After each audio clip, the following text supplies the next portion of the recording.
కొణిదెల పవన్ కళ్యాణ్ అమ్మ కడుపున ఆఖరివాడిగా పుట్టిన అందరికీ మంచి చేయాలి, మేలు జరగాలి అనే విషయంలో ముందువాడుగా ఉంటాడు.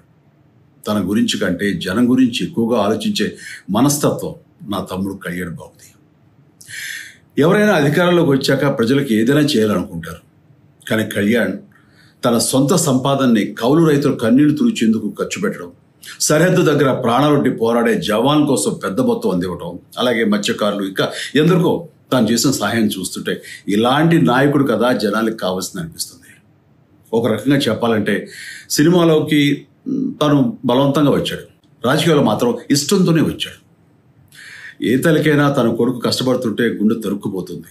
అలాగే ఏ అన్నకైనా తన తమ్ముడు అనవసరంగా మాటలు పడుతుంటే బాధ వేస్తుంది.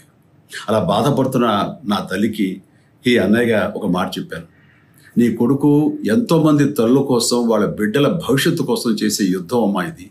మన బాధ కంటే అది ఎంతో గొప్పది అన్నాను. అన్యాయాన్ని ఎదిరించకుండా మౌనంగా ఉండే మంచివాళ్ళ వల్లనే ప్రజాస్వామ్యం మరింత నష్టం అని నమ్మి జనం కోసం జన సైనికుడయ్యాడు. తాను బలంగా నమ్మిన సిద్ధాంతం కోసం తన జీవితం రాజకీయాల్లోకి అంకితం చేసిన శక్తిశాలి పవన్ కళ్యాణ్. ప్రజల కోసం, రాష్ట్ర భవిష్యత్తు కోసం ఆ శక్తిని వినియోగించాలి అంటే చట్టసభలో అతని గొంతు మనం వినాలి. జనమే జయను నమ్మే జనసేనాని ఏమి చేయగలడో చూడాలంటే మీరు పిఠాపురం ప్రజలు కళ్యాణ్ని గెలిపించాలి.